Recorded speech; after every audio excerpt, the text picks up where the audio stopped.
അപ്പോൾ ദീപാവലി ഇങ്ങനെ എത്തിയല്ലോ. ആഘോഷങ്ങളൊക്കെ ഒരാഴ്ച മുന്നേ തുടങ്ങിയിട്ടുണ്ടായിരുന്നു. പടക്കം പൊട്ടിക്കലും ആഘോഷങ്ങളും എല്ലാ രീതിയിലുള്ള കലാപരിപാടികളൊക്കെ. ഓരോരോ ആഘോഷങ്ങൾ വരുമ്പോഴേക്കും ഓടി ഓടി അമ്പാനിയുടെ വീട്ടിൽ പോയിട്ട് അവിടെ പോയി എത്തി നോക്കലുണ്ട്. കുശുമ്പ് കൊണ്ടൊന്നുമല്ല, എന്നാലും എന്തൊക്കെയാണ് എങ്ങനെയൊക്കെയാണെന്ന് അറിയാൻ വേണ്ടിയിട്ട്. കഴിഞ്ഞ വർഷം കുറേ ലൈറ്റ് ഷോ കാര്യങ്ങളൊക്കെ കണ്ടായിരുന്നു. ഈ തവണ അങ്ങനെ വല്ലതുണ്ടോയെന്ന് അറിയാൻ വേണ്ടിയിട്ട് പോയി നോക്കിയപ്പോഴാണ് ഈ ഒരു ഡെക്കറേഷൻസ് മാത്രമേ അവിടെ ഉണ്ടായുള്ളൂ. അവിടെയുള്ള ആളുകൾ പറഞ്ഞനുസരിച്ച് ഈ തവണ യാതൊരു തരത്തിലുള്ള പരിപാടി പ്രോഗ്രാംസ് കാര്യങ്ങളൊന്നും അവിടെ ഇല്ലയെന്നാണ് അവർ പറഞ്ഞത്. വെറുതെ അത്രയും ദൂരം ട്രാവൽ ചെയ്തു. എനിക്ക് എന്തിൻ്റെ കേടായിരുന്നു എന്ന്. പക്ഷേ കഴിഞ്ഞ പ്രാവശ്യം ഉണ്ടായിരുന്നു. ഈ തവണ എന്താണോ അവർ വെക്കാതിരുന്നത് തമ്പുരാന് മാത്രം അറിയാം. ചിലപ്പോൾ ഈ തവണ വേണ്ടെന്ന് അവർക്ക് തോന്നിക്കാണും. എന്തിനും ഒരു ചേഞ്ച് വേണമല്ലോ. സമയം 7 മണി 7 ആയിട്ടും ഒരു സ്ട്രീറ്റിൽ പോലും ദീപാവലിയുടെ യാതൊരു തരത്തിലുള്ള ആഘോഷങ്ങളൊന്നും ഞാൻ കണ്ടില്ല. ഇന്ന് തന്നെയല്ലേ ദീപാവലി, തമ്പുരാനറിയാം. എവിടെ ഒരു ആഘോഷം കണ്ടില്ല. സാധാരണ നമ്മൾ നോർത്തിലുള്ള ഏറ്റവും വലിയ ആഘോഷങ്ങളൊക്കെ നടക്കുന്നത്. അങ്ങനെ ഇരിക്കാൻ തൊട്ടപ്പുറമുള്ള സ്ട്രീറ്റിൽ വെടിയും പുകയൊക്കെ. അന്ന് പിന്നെ അങ്ങോട്ടേക്ക് പോയി നോക്കിയപ്പോഴാണ് ഒരു പുള്ളിക്കാരൻ്റെ ബ്രഹ്മാണ്ഡ തള്ളൽ കാര്യങ്ങളൊക്കെ. 10-21,000 രൂപയ്ക്ക് ഞാൻ പടക്കങ്ങൾ മേടിച്ചത്. അത് ഞാൻ ഇവിടെ ഇട്ട് പൊട്ടിച്ച് തീർത്തിട്ട് ഞാൻ ഇവിടെ നിന്ന് പോകുന്നു. എന്ത് തള്ളലും അങ്ങനെ തള്ളലും. 10-21,000 രൂപയ്ക്ക് പടക്കങ്ങളോ. പിന്നെ അവിടെ ചെന്ന് കഴിഞ്ഞ് നേരിട്ട് കിട്ടുമ്പോൾ മനസ്സിലായി ഇത് 10-21,000 രൂപയ്ക്ക് തന്നെ ഉണ്ടെന്നുള്ള കാര്യം.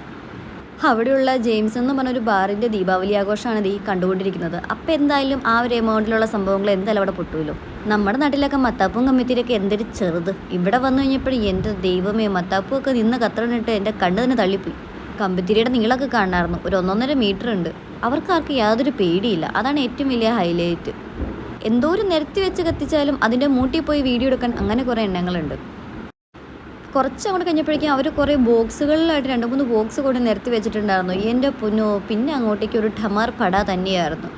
ഇത് തീരണ്ടേ ഭണ്ഡാരടങ്ങാനായിട്ട്. ഒരു ബോക്സിൽ നിന്ന് എത്ര എണ്ണ പൊട്ടുന്നതെന്ന് പോലും നമുക്ക് കൗണ്ട് ചെയ്യാൻ പറ്റില്ല. കാരണം ചെവിയും കേട്ടൂടെ കണ്ണും കണ്ടൂടെ. ശിവനെ ഇത് ഏത് ജില്ല എന്നൊരവസ്ഥ തന്നെയായിരുന്നു. അവിടെ കൂടി നിന്നവരാരും പെട്ടെന്ന് അവിടെ നിന്ന് പിരിഞ്ഞു പോയില്ല. എല്ലാം തീർന്നു കഴിഞ്ഞിട്ട് ഇവിടെ നിന്ന് എല്ലാവരും പോയത്. എൻ്റെ പൊന്നോ, ആ റോഡിൻ്റെ 2 സൈഡുകളുടെ ഇതുപോലെ കുമിഞ്ഞു കൂട്ടിയിട്ടേക്കുമായിരുന്നു ഓരോരോ സംഭവം. ഇതൊക്കെ കഴിഞ്ഞ് നമ്മൾ നമ്മുടെ ഏരിയയിലേക്ക് പോയി. അവിടെ എത്തിക്കഴിഞ്ഞപ്പോൾ ആരും ആഘോഷങ്ങളൊന്നുമില്ല. 2-3 പേര് ആ മൈതാനത്ത് നിന്ന് പടക്കങ്ങളും കമ്പിത്തിരിയും പൂത്തിരിയൊക്കെ കത്തിക്കുന്നുണ്ട്. ചോദിച്ചു കഴിഞ്ഞപ്പോഴാണ് പറയുന്നത് അവർക്ക് എന്തൊരു പൂജയുണ്ട്. അത് കഴിഞ്ഞിട്ടാണ് നാട്ടുകാരെല്ലാവരും പുറത്തേക്ക് ഇറങ്ങുള്ളൂ. പിന്നെ പോകെ ഓരോരുത്തരായിട്ട് അങ്ങ് വരവായി. അന്നേരമാണ് എനിക്ക് മനസ്സിലായത് ആ ഒരു ഏരിയയിൽ ഞാൻ മാത്രമേ ഉള്ളൂ ജീൻസും ടോപ്പും വേറെ ചെയ്തുകൊണ്ട്. ബാക്കി എല്ലാവരും എൻ്റെ പൊന്നോ ട്രഡീഷണൽ ലുക്കിൽ നല്ല സെറ്റായിട്ട് റെഡി ആയിട്ട് വന്നിട്ട് ഞാൻ മനസ്സിലുറപ്പിച്ചു. നെക്സ്റ്റ് ടൈം ഞാൻ ഇവിടെ തന്നെ ഉണ്ടെങ്കിൽ എന്തായാലും അടുത്ത വർഷത്തെ ദീപാവലിക്ക് ഞാൻ എന്തായാലും അടിപൊളിയാക്കും എന്നുള്ള കാര്യം.